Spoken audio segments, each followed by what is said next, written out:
No, no idea. Are you absolutely sure? He asked. I didn't understand how it was so important. At that moment, to me, it was like the universe. It was there and we were in it regardless of where it came from or who had done it. I'm sure, I said. Shit. Okay, he said, glancing over his shoulder to look at the street. Here's what's gonna happen. I'm gonna give you some cash, and tomorrow you're gonna use it to buy yourself a bus ticket. Anything that's cheap and will take you far away from here as soon as possible. With the rest of that money, rent a motel room. Again, as cheap as you can find. Stay there and see how long it takes them to catch up. Figure out how it works. Find odd jobs to get yourself more money. And buy another bus ticket if you need it. You figure it out and you make a plan, okay? Something broke inside of me then. Andy's voice, the aluminum, I knew to be true, but didn't want to accept it. But I need to guarantee it. If you stay here, you won't graduate. You won't get far. You need to figure this out. And to do that, you need to move around, learn how it works. Otherwise, you'll put yourself and those close to you in danger. And how would you know that? I said, the words coming out as near screams. I don't, he confessed. But you said it's gotten worse over time, yes? That you can barely function at school and you will never see your friends anymore. And now you've been staying almost every night at the bar for what, a month? I nodded. Even if I wasn't aware of it, I was already running from them. Staying at Andy's every night was proof of that. So it's safe to assume it's only going to get worse, he continued. And if you have no idea how you got this curse, then you've got no option but to figure it out. And once I'm gone, you're all alone at night. Think about that. I don't know how it would end, but it won't be good. Do you understand what I'm saying? Yeah, I understand. He pulled out his wallet and, with shaking hands, grabbed everything he had in the bill slot and gave it to me. There was at least $200. I pocketed the wad of bills. Go home. And when you can, go get the bus ticket. The earlier, the better. Figure it out. You're strong, Donnie. You can do it. The first silvers of light began to play in the horizontal. I was about to say something to Annie, but all I could remember coming out of my mouth was nonsense. Words of gratitude and fright and pleading melt into a sob mess of gibberish. I must have been so shaken because Annie, even though he shook as well, grabbed my sides and stabilized me. He looked in the eyes and said, "Good luck, Donnie." And I turned to go home. Annie walked hurriedly towards the sunrise. The next day, I did exactly as he told me. I went to go get a bus ticket. I told the lady at the desk to give me the cheapest long-distance ticket she had. I never said goodbye to my parents. I never saw my friends again. The first year was the hardest, but it taught me some valuable lessons which served me well for the rest of my life. 1. It took them about 2 months to catch up. Although it makes no sense to me, I had to accept it as it was. Curses don't abide by natural law. And it worked with Annie's theory, which in my mind gave it more validity. I doubted that the shadows used buses and road maps to find me, but maybe it was something more physiological. Like they wouldn't let me settle down. They'd tear down whatever life I tried to build, force me to abandon it before it even really got started. A false sense of security. 2.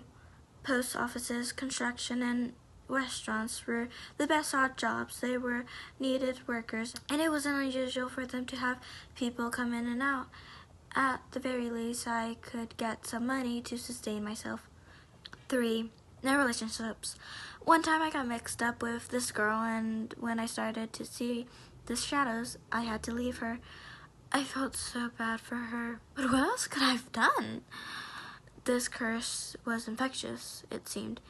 It was smart and deliberate. There are 1,000 other rules and religions I made for myself, but those 3 set the first year truly saved my life. Like Annie had told me, I'd figure it out, and I'd gotten good at all at it. And I guess I got used to it. The life, I mean. It was different and very lonely, but it was a life. And I got to see a lot of stuff because of the constant traveling, silver lining, and all that. That was so long ago.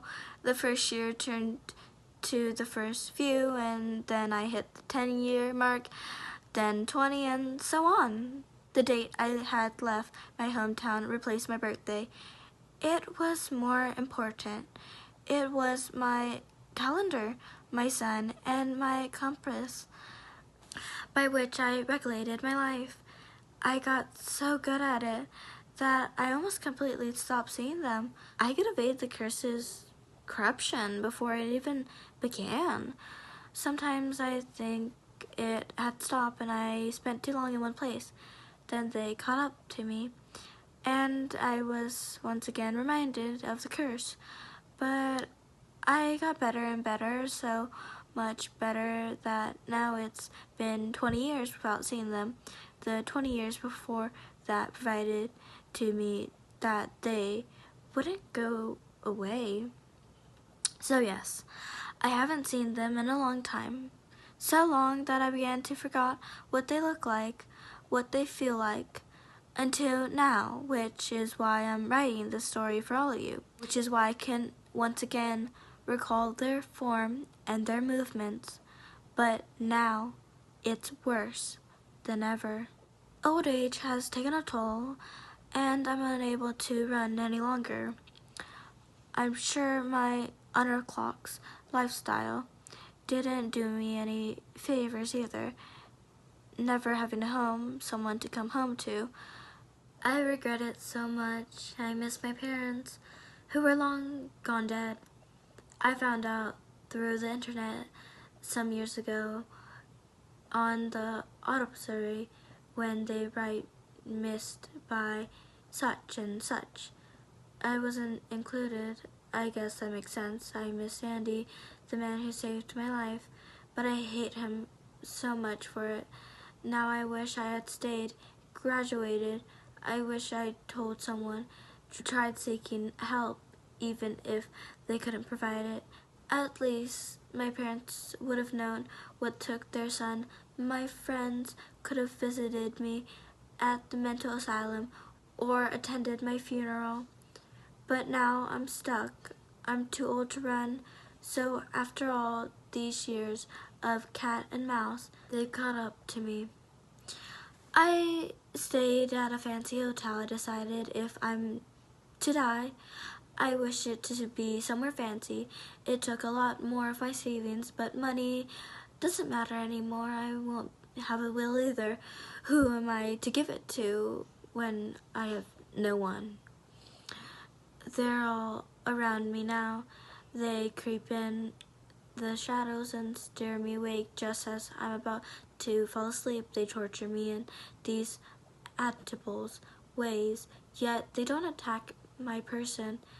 It's like they want to take their time with me. I guess after all this time, As they finally caught their prey, they wish to make me suffer, take their sweet time with me. They're no longer afraid of the light of crowds. I see them everywhere. Behind the young man at the lobby who gave me the key, crawling on the ceiling of my room, behind the window, scratching on the glass in long, stern streaks. Their pointed, long tongues scraped on the wood furniture, their long arms scattered like snakes under my bed, leaving rusted stains on the carpet. Their bodies, made of dark flesh, taunt me as they walk around my room, and their faces, oh God, their faces, like charcoal with the sharp teeth of a shark. They stare at me, their bloodshot eyes rounding and unblinkingly. And soon they will take me, I'm sure of it. This is my goodbye to nobody and everyone. I never found out how I come upon this curse, but I fought it the only way I could. If you ever happen upon a curse like mine, do not run. Face it. It's better to love until the end than wither away in desolation.